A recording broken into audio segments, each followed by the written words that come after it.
보실 성경 말씀은 요한계시록 22장 11절입니다. 불의를 행하는 자는 그대로 불의를 행하고 더러운 자는 그대로 더럽고 의로운 자는 그대로 의를 행하고 거룩한 자는 그대로 거룩하게 하라. 아멘. 인생 7, 80의 생애를 살고 대부분 나이가 들어서 대략 62, 70까지만 가도 인생을 열심히 산으로 살았지만 뭔가 쏘갔다는 기분, 뭔가 내가 왜 이렇게 살아왔나 하는 그런 반성이 되곤 합니다.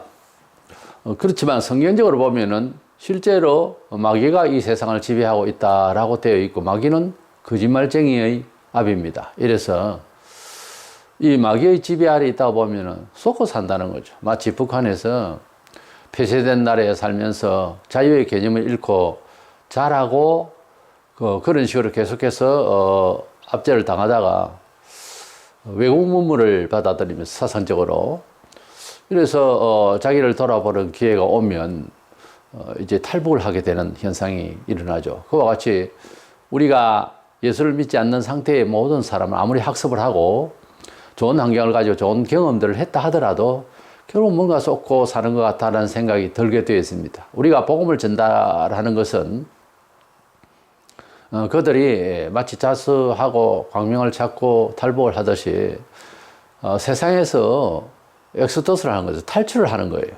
세속주의 사회에서 아무리 가지고 아무리 얻고 해도 그 기회들이 다 쏟고 사는 인생으로 마무리가 되는 것을 깨닫게 하려고 복음을 전달하는 것입니다. 그래서 우리가 인생을 살아가면서 쏟고 사는 이 인생이 되는 것을 빨리 깨달은 사람은 이제 소위 말해서 인생을 좀 제대로 알다가 가는데 그것도 허망하죠. 힘 빠지는 소리죠. 그런데 마지막 때가 되면은 이런 현상에 대한 원칙적인 내용을 깨닫게 되고 사람이 자기 존재감에 대해서 섞여 있을 때 잘 모르지만은 나중에 좀 더 강화되고 뚜렷해지면은 나는 이런 사람이다 하는 정체성이 이제 확립이 됩니다. 말세가 되면은 하나님을 떠나 있는 영혼 상태에 대해서 상당히 이제 구체적으로 자신을 깨닫게 되고 거기에 또 악역을 심하게 하는 사람들은 자기를 아예 드러내서 나는 지옥 갈 사람이다 하는 식으로 이렇게 살게 되는 거예요. 오늘 본문은 마지막 때가 되면은 불의한 사람은 자기 불의를 드러내는 것은 과거에는 그렇지 않은 척하고 살았지만 그렇게 드러난다는 거예요. 그리고 참된 하나님을 믿는 믿음으로 살아가는 인생의 그 본질도 이제 단지 종교 생활을 하는 이런 범주에 있는 것이 아니고 요소마다 확실히 자신을 드러내는 그런 시대가 온다는 거예요. 이미 좀 신앙적으로 말해서 종말론적으로 살아가는 의식이 깨어있는 성도는요, 지금도 자기를 아주 분명하게 합니다. 아주 분명하게 드러내서 의와 불의를 분명하게 이야기를 하고 그렇게 삶을 선택하고 그러면서 성경 예언대로 핍박도 감수하고 그렇게 살고 있어요. 교인이라도 그렇지 않는 사람은 덮여져 있어서 영안에 어두워서 그저 구원받는 무리의 범주 속에 있다 뿐이지 아무 힘을 발휘하지 못하고 있죠. 그래서 말세가 되면 이리도 못하고 저리도 못합니다. 그때는 적그리스도 나타나서 예수 믿고 구원받느냐 아니면 내 말 듣고 세상 살다가 지옥 갈 거냐 식으로 그렇게 정치경제 사회 문화 모든 영역에 있어서 우리를 제압하고 간섭하고 통제를 할 겁니다. 그렇기 때문에 마지막 때가 되면은 그 모습이 그대로 드러난다는 거죠. 우리가 초등학교 1학년 입학을 하고 졸업을 할 때 6학년 때 이제 졸업을 하면서 상을 받을 사람 중간에 이제 탈락이 된 친구도 있을 수 있고 어떤 생활이 여의치 못하거나 어떤 문제가 있어서 근데 이제 5학년쯤 되고 6학년 초기 되면 졸업할 때 어떤 현상으로 졸업할 거라는 것을 알잖아요. 대학도 마찬가지고. 이와 같이 우리가 말세가 되면 지구촌이 어떻게 변화될 것에 대한 성경의 예언이 있기 때문에 자세히 우리가 들어야 되고 들여다보고 나의 정체성을 그리스도 안에서 확립을 해놔야 된다 하는 것입니다. 이래서 종말에 드러날 일이라는 주제로 말씀을 나누고자 합니다. 문제는 우리 지구촌의 세상 역사라고 하는 것은 의와 불의의 싸움이 진행되고 있는 현장입니다. 그것이 혹 정치 철학으로 민주주의와 공산주의의 싸움이라고도 할 수 있고, 그리고 이 세상의 모든 도덕과 윤리와 여러 이제 과학적인 여러 주장들, 철학들은 이것이 옳겠다, 그렇지 않다, 이것이 선이다, 이것이 악이다 하는 그런 부딪히는 속에서의 전쟁이 있고 여러 가지 투쟁이 있는 것입니다. 물론 싸워도 도토리 키재기의 그런 싸움, 뭐 선도 악도 아니고 결국은 그 안에서 함께 멸망하는 이런 아기다툼이 있겠지만은 대부분의 큰 전쟁이라든 이런 걸 이제 보면 선과 악의 대결이에요. 주로 그 내용 자체가 보면 인류사의 전쟁 얘기를 할 때는 반드시 가인과 아벨을 이제 알아보지 않으면은 전쟁의 기원이나 전쟁의 그 내용 자체를 어떻게 평가할 것이냐가 그 기준이 서지 않습니다. 인류사의 첫째 전쟁이 형제 간의 전쟁이었는데 뭐 이건 다툼이나 이런 것도 아니고 돈 문제도 아니에요. 하나님을 경외하는 그것을 사회상식적으로 말하지만 진정성과 불의의 싸움이었어요. 그래서 가인과 아벨의 그 전쟁은 바로 사망인데 형인 가인이 동생 아벨을 돌로 쳐 죽였어요. 왜냐하면 하나님이 아벨의 피의 제사, 짐승을 잡아서 피의 제사를 드렸는데 가인은 곡물을 드렸지만 곡물이 나쁘다는 것이 아니고 드리는 중심이 걸러 먹었던 거예요. 하나님이 안 받으시니까 이제 질투가 나서 가인이 아벨을 돌로 쳐 죽였죠. 동생인데요. 근데 이 질투심은요, 지금 우리에게는 어떻게 작용하고 있는가 하는 거죠. 우리 사회생활에 일반적 사회생활에도 이 질투심이라는 것 때문에 상당히 역사가 불편하게 흘러갈 수가 있습니다. 이 질투심 때문에 사실은 전쟁이 일어나고 질투심 때문에 욕심 때문에 막 이런 과도한 바람이 과도한 분노가 사회를 어지럽게 하고 피폐하게 하고 멸망케 하는 요소가 되는 거예요. 이 모든 심리적 근거를 찾아보면은 가인의 후예로서 죄인으로서 받은 그런 DNA입니다. 그것을 부인할 수가 없어요. 그래서 세계사는 종교사적으로 이해하는 것이 가장 정확하고 사람을 한 사람을 놓고 길에서 툭 쳐서 그냥 처음 만나는 사람이라도 사람을 소개받고 소개를 하고 만남 속에서 이해를 하려고 할 때는요, 뭐 흔히 그런 이야기는 안 하지만은 저는 혹 묻는 속에서 종교가 뭐냐고. 왜냐하면 사람을 아는 데 있어서 종교적으로 해석하는 게 문제가 발생해도 해결책이 종교적으로 하면 빠르고요, 정확합니다. 왜냐하면 사람이 가지고 있는 모든 문제와 모든 해결의 답이 하나님의 뜻 안에 있기 때문에, 다른 말로는 종교적인 입장에서 해석을 안 하면 이게 안 됩니다. 과학적으로 아무리 그것을 연구하고 또 대체를 하고 해도 또 문제가 또 발생하는 거예요. 그래서 종교적으로 해석하고, 심지어 먹고 사는 문제에 대한 기본적인 것도 종교적으로 옷을 입고 종교적으로 밥을 먹고 종교적으로 집을 얻고, 그러면 너무 과하다 싶어도 그게 매우 정확한 발상이에요. 매우 정확한 처세고 매우 정확한 그런 세상을 승리할 수 있는 철학이 되는 겁니다. 그렇지 않으면은 또 바뀌어요. 또 당합니다. 이래서 우리가 하나님 앞에서 받은 바 우리 성도들이 가지고 있는 이 지구촌을 살아가는 처세의 중심이 뭔가 하면은 하나님의 뜻대로 살아가는 것이 악의 모든 상황에 대해서 대처하고 승리하는 비법이다, 이렇게 알고 있죠. 왜 그런가 하면은 서두에 말씀드린 대로 이 지구촌은 어떤 사람의 선생이 이야기하고 동서양의 어떤 시대적인 철학에 의해서 움직이는 것 같아도 그렇지 않습니다. 이 공중, 이 지구를 둘러싸고 있는 영계의 이제 왕초가 되는 마귀가 이 세계를 정치계, 사회, 문화, 예술, 교육 모든 면의 문화에서 지배를 하고 있다는 놀라운 사실이 비밀로 지금 묻혀져 있어요. 근데 예수 믿으면 그걸 알게 되죠. 성경이 그렇게 말씀하고 있어요. 아하, 이래서 세상을 쏟고 산다 싶은 생각이 들었구나 하는 것을 이제 알게 되는 거죠. 그래서 사탄이 처음에 하나님의 지으심 받은 천사장 중에서 최고 더 아름답게 지음을 받았는데 그 밑에 하속들을 딱 뒀어요. 근데 그 모든 밑에 있는 천사들도 다 함께 타락해서 대장과 함께 추락해서 귀신들이 된 거죠. 이것들은 영적인 실제 존재물입니다. 천사들이었죠. 이것들이 이제 우리에게 가슴 속에, 과학 속에, 심지어 자연 속에까지 들어가서 사람을 괴롭히고 있습니다. 그것을 모르죠. 늘 항상 어릴 때부터 자라면서 어떤 환경, 어떤 시대, 어떤 가정에 자라든지 세속적인 그런 방법으로서 자라고 목적을 가지고 그런 언어 속에서, 그런 분위기 속에서, 문화의식 속에서 사니까 몰라서 그렇지 우리가 당하고 산다는 것을 알아야 됩니다.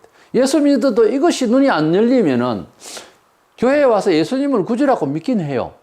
근데 자기의 살아온 스타일에 대해서 전혀 변화가 없으면 심적으로 먼저 변화가 있어야 되는데 뭐 사는 거는 내가 알아서 살고 구원만 주시면 된다는 식이랄까? 그런 대부분 그래요. 그래서 그것을 변화시켜야 되는 거예요. 변화시켜서 삶의 선택과 기획과 이 모든 것들이 새롭게 되어져야 된다. 그러면 기초가 뭐냐? 매뉴얼이 뭐냐 이거죠. 기계가 바뀌면 전에 쓰던 매뉴얼을 그냥 집어넣고 상품화해서 팔 수가 없잖아요. 새로운 기계를 도입을 했으면 전혀 다른 차원이란 말이에요. 그러면은 그것을 다룰 수 있는 지식이 있어야 되겠고 또 그것을 운영할 수 있는 그런 매뉴얼이 있어야 될 것 아니에요. 그 매뉴얼이 뭐냐? 우리에게는 성경이라 이 말이에요. 그리고 어떤 식으로 경험을 해보니까 어떻게 같은 컴퓨터하고 같은 기계라도 잘 작동할 수 있는 방법이 또 있거든. 노하우. 그거는 뭔가 교회 안에서 생명을 얻고 또 삶을 살아가면서 신앙적으로 살아볼 때니까 보니까 이렇게 작동을 하더라 하는 간증들이 있죠. 성령의 그 어떤 큰 경험들이 따로 있고 하나님의 말씀의 큰 경험을 위해서 숱한 여러 가지 이야기들이 있습니다. 그것이 바로 노하우 되겠죠. 그것이 내가 받아야 되고 우리가 꼭 그대로 따라가야 된다는 것이 아니라 참고가 되는 거예요. 노하우는 우리가 배울만 하죠. 그러나 기계마다 다르니까 아무 데나 그렇게 적용은 할 수 없는 거죠. 어쨌든 하나님께로 돌아와서 산다고 하는 것은 그것이 참 잘 안 되는데 전폭적으로 바뀌어야 돼요. 사유 자체를 완전히 바꿔야 되는 겁니다. 그게 그렇게 쉽지 않아요. 본성대로 산다니까. 자기 경험한 것대로 해야 편하거든요, 원래.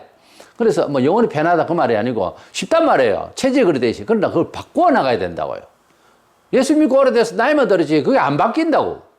그러니까 바꾸려고 노력을 하면은 얘가 왜 이래? 미쳤나 봐. 뭐 이런 식이 된다고요. 그게 오히려 정상인 거예요. 그게 이제 진짜 새로운 존재로서 변화되는 거죠. 뭐 그래 안 해도 아무것도 못 해보고 그래도 예수님 내 구주라고 숨이 깔딱깔딱 넘어갈 무렵이라도 예수님을 내 구주로 믿고 내가 죄인인 줄 알고 회개하고 예수 믿고 구원받는 경우가 얼마든지 있을 수가 있습니다. 나는 그때 믿을래. 혹시 모르죠. 믿지 않고 죽을지. 그러니까 그런 식으로 믿지 말라고요. 말씀을 들은 적 바로 인용을 하고 그대로 응용을 해서 살아보면 훨씬 은총이 되고 복이 되고 그렇게 되는 겁니다. 죽기 전에 그냥 교회 나가겠다 이런 놈이 있더라고. 그건 아니에요. 그건 누가 믿어요? 언제 죽을지 어떻게 알아요? 아침에 집 나갔다가 돌아오지 않고 죽는 수가 있습니다. 그래서 우리는 하나님의 말씀 안에서 살아가는 것이 정말 인생으로 최선책이고 완전한 길이고 한데 그것을 이제 우리 몸에 채운다고 하는 것은 상당히 좀 어렵죠. 왜냐하면은 이 지구를 덮고 있는 마귀의 세력이 너무 많이 강화되고 있고 말세가 되면 더더구나 또 그것은 사람을 통해서 조직 속에서 이렇게 엮어놨기 때문에 이런 조직 속에 살아가야 하니까 직장 생활이라든지 가정도 그렇고 모든 조직이 아니에요. 이런 속에서 살아간다는 게 매우 힘이 들지만 어쩌겠습니까? 싸워야 됩니다. 에베소서 6장 12절에 우리의 씨름은 혈과 육을 상대하는 것이 아니요 통치자들과 권세들과 이 어두움의 세상 주관자들과 하늘에 있는 악의 영들을 상대함이라. 여러 설명이 있습니다만은 세속에 하나님 없이 이제 불의한 통치를 한다든가 또는 세상의 어떤 세력을 가지거나 아니면 하다못해 뭐 조폭의 세계에서 이런 사람 조폭의 세계에서도 무섭거든요. 그래서 종교도 조폭 이상이에요. 뭐 이슬람이라든지 이런 사람들은요 한번 걸려들면은 뭐 목숨을 앗아가는 정도로 그렇게 무서워요. 이런 많은 갖가지의 내용들도 다 마귀가 지배하고 있고요. 이 본문은 일일이 가시적인 이런 세속의 조직, 이런 악의 무리라기보다 뒤에 말한 하늘에 있는 악의 영들을, 하늘에 있는 악의 영들은 또 이미 권세를 가지고 사람이 우리를 괴롭히는 거다고 분리를 해놨죠. 하늘에 있는 악의 영들에 대한 것은 일반 사람은 잘 몰라요. 우리가 일반 사람에게는 이런 게 있습니다. 갑자기 뭐 가위를 누린다든지 또는 뭐 어떤 일을 뭐 예상치 못하게 뭐 화를 당한다든지 답이 없단 말이에요. 누가 어떻게 뭐 동기부여가 없는 거야. 그런 경우도 있거든요. 그게 하늘의 악의 영이 그렇게 사람을 뭐 심심하니까 그랬는지 어쨌는지 모르지만 선하신 하나님의 섭리는 없잖아요. 그것들은 그렇게 사람을 죽이고 이제 멸망시키는 일이 자기 목적이니까요. 그리고 세상에서도 이제 뭐 어떤 고통을 받거나 이럴 때에 도저히 그 납득이 안 가는 이런 일을 당할 때 그것은 하늘에 있는 악의 영이 세속의 지배권에 있는 사람이 괴롭히거나 이거는 구체적인 내용이 있잖아요. 그렇지 않는 경우가 있다고. 이런 역사는 어디서 나느냐는 거예요. 사람이 뭐 잘 살다가 정신이 획 돌아가지고 뭐 좀 열심히 사는 거야. 다 열심히 살아야 되지만은 갑자기 사람이 막 이상스럽게 되고 정신이 그다 하늘의 악의 영들이 사람을 직접 지배하는 거예요.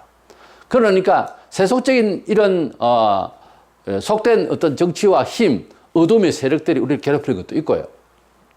또 하늘의 악한 영들이 사람을 직접 도저히 우리 역사의식 문화적으로는 조직적으로는 납득이 안 가는 이런 일들이 뭐 하루에도 지구촌에 수없이 일어나고 있습니다. 이런 해결되지 않는 이런 일들도 마귀가 지배하고 있다 이거예요. 이것을 우리가 말씀 안에서 또 성령의 간절함으로서의 기도로서 그래서 우리가 하나님 앞에서 이 모든 악한 조건들을 이길 수 있도록 기도해야 된다 이거예요. 그렇게 생각하면은 긴장스러워서 세상을 어떻게 살아요? 이렇게 말할 수도 있을 거예요. 그 말 잘했어요. 사실은요, 성도들은 자나깨나 눈에 빛을 발하고 간절히 긴장스럽게 살아야 됩니다. 긴장을 놓치면 안 되는 세상이라는 것을 이미 알아버린 거죠. 모르는 사람은 눈이 어두워서 희미하게 살지만은 영안이 열리는 사람은 너무너무 긴장스러운 세상이에요. 집 안팎으로 긴장스럽습니다. 기도하고 하나님 말씀대로 선택하고 하나하나 살아가려고 하면 굉장히 어렵습니다. 쉬운 게 아니에요. 그렇게 살기는 너무 빡빡하지 않느냐. 그러니까 당하는 거예요. 우리가 긴장을 놓치지 아니하고 간절하지 않으면은 저 탈북한 사람들 보세요. 남녀 다 나올 때 가족으로도 나오고 보통 긴장이 아니에요. 생각이 있으니까 긴장스럽게 해요. 긴장이 있는 사람은 앞으로 나아갈 수 있는 진실력이 있는 거예요. 어떤 목표가 있고 하면 눈이 밝아요. 긴장을 해요. 간절해져요. 희미하게 그냥 편하게 살겠다. 편하게 산다는 것은 본성대로 그냥 마귀의 짓눌려서 그대로 그냥 체질대로 살겠다. 그 말밖에 안 되는 거예요. 그건 변명이 아닙니다. 할 말도 아니고요. 이래서 이 세상의 살아가는 모든 지구촌의 삶은 가만히 생각해 보면 세속적인 것은 여러 가지 아기다툼은요. 거기서 거기고 기독교가 들어갔을 때 충돌이 일어납니다. 문화적 충돌로. 이게 왜 일어나나 하면 사는 습관이 다르고 풍속이 다르고 다 하니까 그렇게 일어나지만 내면에는요. 하나님 믿을래 마귀가 너 신이냐 이거예요. 전쟁사도 종교 전쟁사라니까요. 알고 보면은. 이래서 우리가 이런 시대에 살지만은 곧바로 이제 적그리스도의 시대가 올지 모릅니다. 그때가 되면은 정치적인 사안하고 달라요. 지금도 보세요. 우리나라가 저사파 정권이 이미 들었었다는 건 또 온 국민이 다 알잖아요. 자, 이럴 때에 정치 철학적인 문제로 여러 가지 사안을 이야기합니다. 이건요, 정치적인 철학이 아니에요. 이게 마귀가 하는 짓이라니까요. 이게 이야기를 들으면은 말도 안 되는 소리를 하고 있다니까요. 도저히 이 지구촌을 삶을 살아가는 같이 영위하고 공유하고 복된 그런 소리가 아닙니다. 이건 철학이 아니에요. 철학은 오늘보다 내일을 낫게 하기 위한 수단과 기획을 말해요. 그게 철학의 본질적인 요소인데 이건 철학이 아니에요.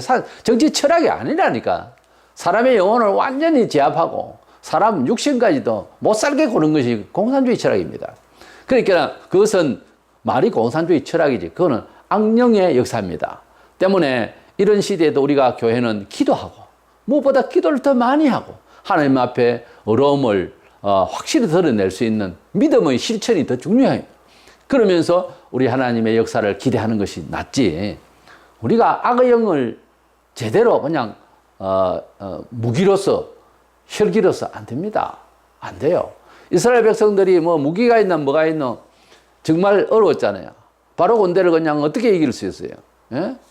안 됩니다. 우리가 다윗에게 믿음을 줘서 골리앗을 물맷돌 하나로서 이기게 하듯이 우리의 작은 오병이어가 하나님 손에 붙들리면 역사가 되고요. 하나님 손에 붙들리지 않으면 뭔 조직을 가지고 돈을 가져도 못 이기게 됩니다.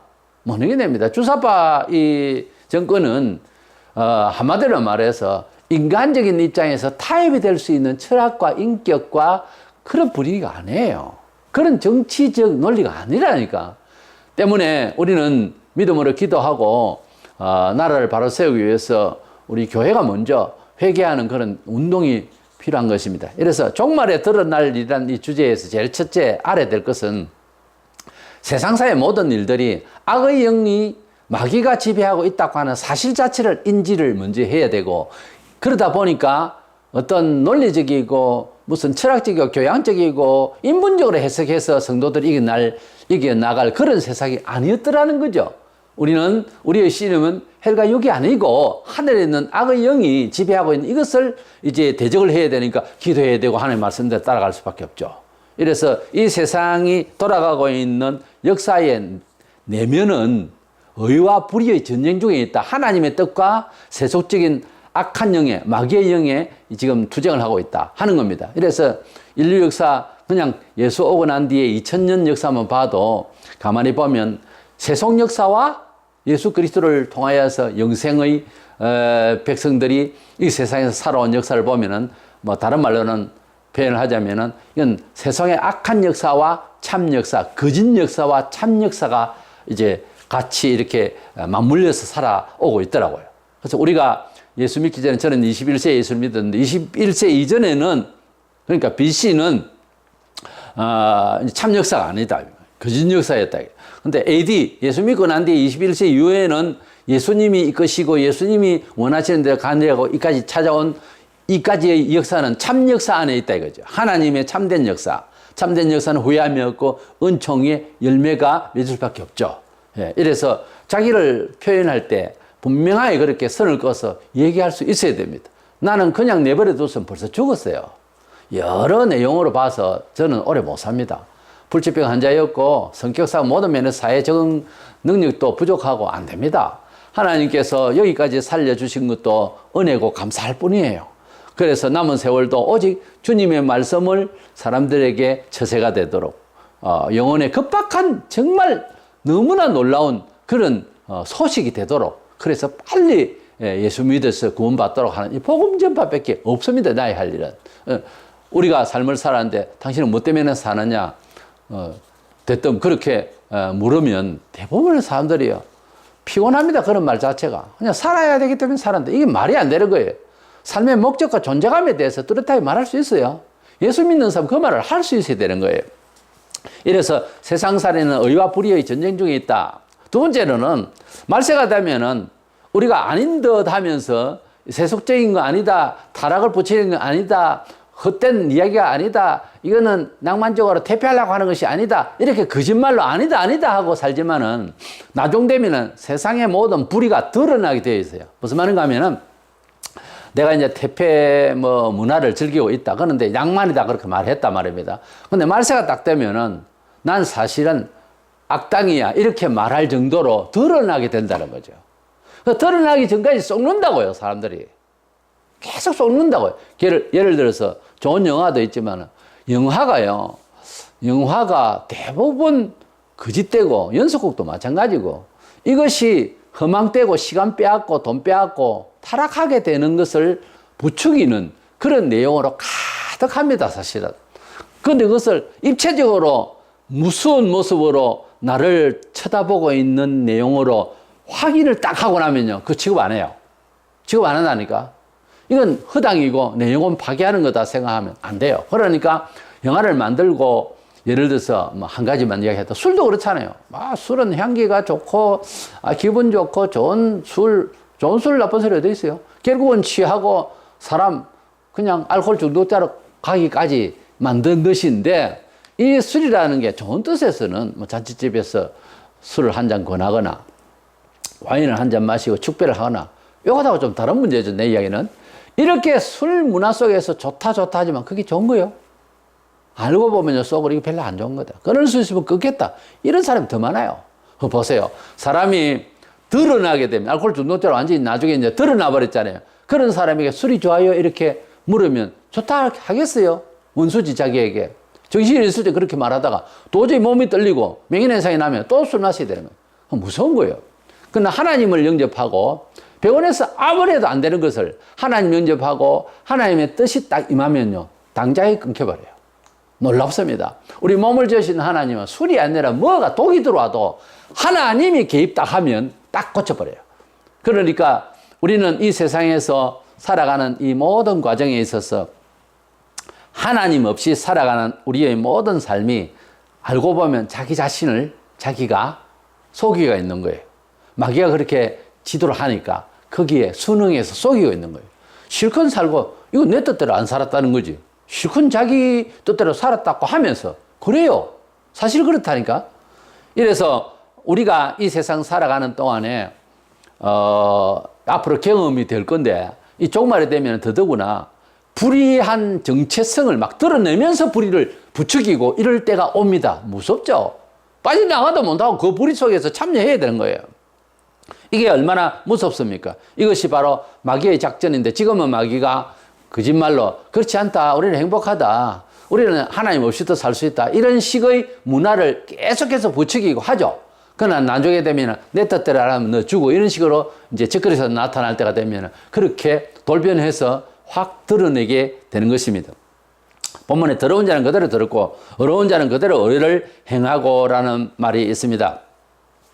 이 말이 뭔가 하면은 정말 낮에는 별이 뭐 빛나지 않고 보이지 않죠. 태양이 나타났으니까. 근데 밤 되면 이제 별이 빛납니다. 그 별이 빛날 때에 나 오늘부터 빛나기로 해서 그거 아니잖아요. 때가 되니까 캄캄하니까 별은 별대로 빛나는 거예요. 빛나는 거예요. 태양이 이제 떠오르고 그리고 환해지니까 밤에는 안 보이던 것들의 주한 모습들이 그대로 드러나잖아요. 때가 되면은 다 드러나게 되어 있는 겁니다.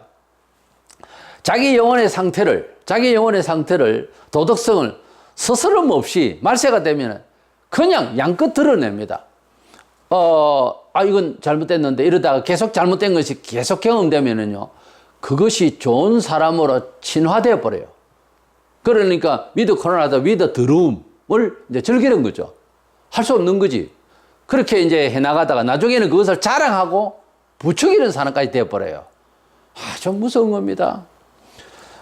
우리는 사람이 살아도 짐승도 절제가 있거든요. 보면 실컷 먹고 나면은 먹잇감이 지나가도 안 잡아야 먹어요. 근데 사람은 짐승보다 더 합니다. 그건 사람 정신이 아니거든요. 마귀는 끝까지 가는 거예요. 사망으로. 끝까지. 이래서 사람들이 오늘날 이 시대에 사는 걸 한번 보세요. 성 문제도 그렇고 조금은 잘못됐는데 한 번 더 잘못하고 또 잘못하고 나면 덤덤해져요. 원래 그 범죄 심리가 그렇잖아요. 그러다가 한 번 사고 난 지점에서 계속 사고 난다고 그렇게 확실하게 너무 과하다 싶을 정도로 완전히 리턴하기 위해서 큰 분노를 가지고 완전히 돌아서지 않으면은 처음부터 완전히 뿌리채 흔들어 버려야 되지. 그 가만히 두다가는요, 자꾸만 자라서 나중에 같이 함께 멸망을 합니다. 이것은 우리가 얼마든지 성경적으로나 세상의 이치로나 다 깨닫고 있는 거잖아요. 확실하게 잘못 불의의 싹을 자르지 않으면은 자라게 돼 있어요. 결국 자란다고. 그래서 뿌리채 완전히 뽑지 않으면 한겨울에 영하 20도라도 또 살아있더라고. 봄 되면 또 올라와. 여러 가지 풀들이 올라오면 보세요. 참 신기하죠. 어려서 다 죽었을 것 같은데. 그거 보세요. 우리가 하나님을 믿을 때에 이것을 알고 긴장을 가지고 불이다 싶으면 완전히 싹둑 잘라야 됩니다. 그거 너무 과하다. 그래서 그런 말들을 많이 하는데 우리나라 사람들이 뭐 은근과 끈기, 좋은 뜻에서는 또 좋은 뜻이 있지만은 그런 말이 있습니다. 뭐 소주도 아니고 물도 아니고 뭐 막걸리라고 이 텁텁하게 말이죠. 찬물도 아니고 완전 뜨거운 건데 숭늉 이런 게요 좋을 수도 있지만은 의미가 이거 참 불확실한 거예요. 이 불확실한 정서는 사회에 진보를 하는 데 있어서 문제가 있어요. 좀 확실성이 있어야 되지 사람이 그렇게 이것도 아니고 저것도 아니고 이게요 어떤 면에서 좋은 면도 있을 수 있으나 아무렇게나 주장하면 안 되죠. 무슨 일이나. 그러나 사회를 진취적으로 앞으로 나아가는 데는 확실성이 있어야 됩니다. 그렇지 않으면 아무것도 안 돼요. 도덕에도 아니라고 그런 식으로 살면 안 됩니다. 우리 성도들은 자기를 분명하게 이제 드러낼 수 있도록 해야 하는데, 악의 무리가 앞으로 더 자기들의 정체성을 어떻게 보면 매력이에요. 확실하게 드러내. 나는 깡패다 이거지. 바로 이야기합니다. 우리는 성도다 이걸 왜 말 못하죠? 어디 가서 상황이 그러면은 내가 성도로서 하나님 백성으로서 이렇다, 이것을 왜 확실히 말을 안 하냐고. 숨기고 그런다고 잘 될 것 같습니까? 아닙니다. 종말에는 사탄이 적그리스도에게 들어가서 그 사람이 제정신이 아니죠. 그때는 그 사람이 내가 신이다 이제 바로 이야기합니다. 결국 사탄이 사람들을 통해서 영적으로 역사하다가 정치인 재사의 문학, 예술, 음악, 교육 모든 문화에 그렇게 영적으로 다스리다가 직접 땅에 내려와서 한 사람에게 쑥 들어가는 이 사람의 지혜와 지식 그리고 통치력이 얼마나 강하겠어요. 그래서 이 사람이 나타나서 나는 신이다 하는 신이라고 할 만큼의 능력을 보일 거예요. 어떻게 해요? 어디 있어요? 데살로니가 후서 2장 3절 4절에 누가 어떻게 하여도 너희가 미혹되지 말라. 먼저 배교하는 일이 있고 저 불법의 사람 곧 멸망의 아들이 적그리스도입니다. 나타나기 전에는 그 날이 이르지 아니하리니 말세가 이르지 아니하리니 그는 대적하는 자라 신이라고 불리는 모든 것과 숭배함을 받는 것에 대항하여 그 위에 자기를 높이고 하나님의 성전에 앉아 말세가 되면 하나님의 성전이 새로 지어질 겁니다. 그 전에 앉아 자기를 하나님이라고 내세우느니라 그랬어요. 그래서 우리가 뭐 신론의 여러 가지 정통 신학적인 삼위일체 하나님에 대한 설명을 하고 이러지만 말세가 되면은 사람들이 굉장히 실용적이에요. 그러다 보니까 신도 실용적으로 설명해야 되는 거야. 어떻게 보면. 그래서 요즘 설교가 보면 손에 쥐어주는 감정을 아예 건드리고 막 그렇게 가잖아요. 인문적으로. 이게 복음의 진수가 아니거든요, 원래. 20세기 들어와가지고 상담하게 들어와서. 그래서 성령님의 인도보다 자꾸 그런 소리를 해요. 근데 말세가 되면은 신도 좀 더 유물론적으로 자꾸 이해하려고 그래요. 그러다 보니까 성전에 앉아서 내가 신이라 하면서 적그리스도가 세계를 통치할 때, 어떤 뭐 궁에 있는 게 아니에요. 성전에 들어가서 내가 신이다고 할 때에 그렇다고 인정할 만한 사람이 되어버린다니까? 어떻게 해요? 세속적으로 살아가는데 안전되다는 거지. 그리스도인들이 주로 말하고 있고 따라가고 있는 어떻게 보면 막연하게 보이는 이 복음의 내용 안에서 우리의 왕은 예수다. 이거 전부 다 실용성 없는 이야기잖아요. 근데 이렇게 살아온 기독교 2000년 역사를 보면은 세상의 모든 물리적이고 유형적인 이러한 조직적인 그리고 물리적인 것들보다 훨씬 우세하게 월등히 그 영광스러운 문화를 보여서요.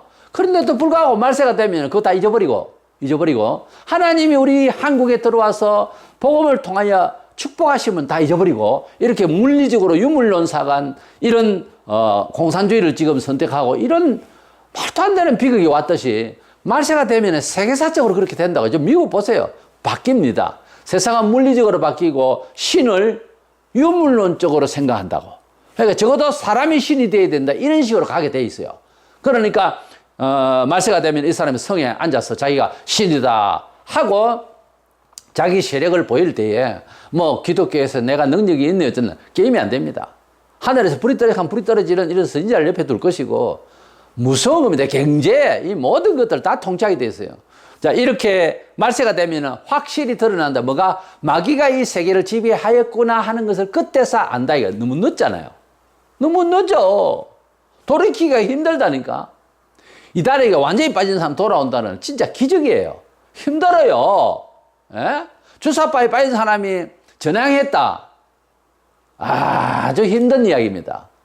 때문에 우리는 이런 시대에 얼마든지 성도들도 시험 받을 수 있으니까 긴장을 가지고 하나님의 말씀을 사모하고 오직 예수, 맨날 믿던 그 예수 변치 않고 우리 마음속에 하나님을 간절히 사모하는 마음으로 주일 성수하고 11조 낼 것 내고 그렇게 해보면 마음에 긴장이 오고 이 세대가 얼마나 악해졌다는 것을 알게 될 거예요. 자세히 눈을 읽어보세요. 막 드러나고 있습니다. 내 불의하다 그래. 어쩔래? 이러고 있다니까요. 벗고 다니는 거 보세요. 이게 사람입니까? 짐승도 그래 하지 않습니다. 말세입니다. 말세가 분명합니다. 이때에 적그리스도가 나타나게 되면 우리를 완전히 통제하고 악과 불의가 뚜렷할 겁니다. 뭐 교회 다닌다고 다 천당가요? 아닙니다.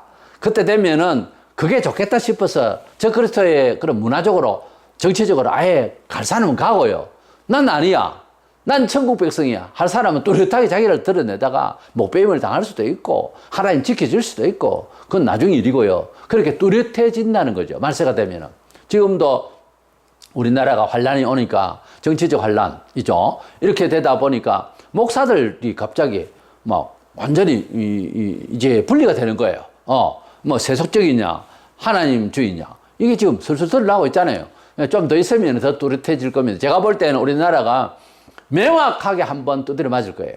지금 이거로 끝나는 거 아닙니다. 이래서 내년 대선도 있지만은 하나님께서 정말 우리를 불쌍히 여기셔서 새롭게 해 주시려면은 우리가 회개를 해야 돼요. 하나님의 뜻 가운데서 의의 사람으로서 자리를 분명하게 자기 입지를 분명하게 고백할 수 있어야 되고 그런 제스처가 있어야지 하나님은 뭐 그냥 아무 계획도 없이 그냥 사랑한다 아니에요. 우리가 하나님의 마음을 드려야 되고 하나님의 마음을 움직여서 우리가 새롭게 변화받을 수 있도록 해야 되겠죠. 이래서 안전한 선화 족을 위해서 기도하고 우리 자신을 먼저 교인다운 교인이 되기 위해서 성도다움의 정체성을 확립하면서 간절하면 좋은 날을 하나님이 주실 줄로 믿습니다. 이래서 우리 세상을 살아가는 데에 우리가 알지 못하고 오해하고 있는 이런 일들이 종말에 되면은 의와 불의가 드러난다고 하는 이 성경의 내용이 다음에 내일이 이야기 아니에요. 지금도 벌써 그런 현상을 보이고 있잖아요. 그래서 우리는 의의 백성으로서 믿음의 의의 백성으로서 자신의 정체성을 뚜렷하게 드러낼 수 있는 그런 영안이 열리고 하면 악도 지금 드러내고 있다는 것이 잘 보일 겁니다. 이래서 긴장을 가지고 이 세상을 하나님의 말씀 안에서 주의 권능 안에서 승리할 수 있는 저와 여러분 되시기를 축원합니다.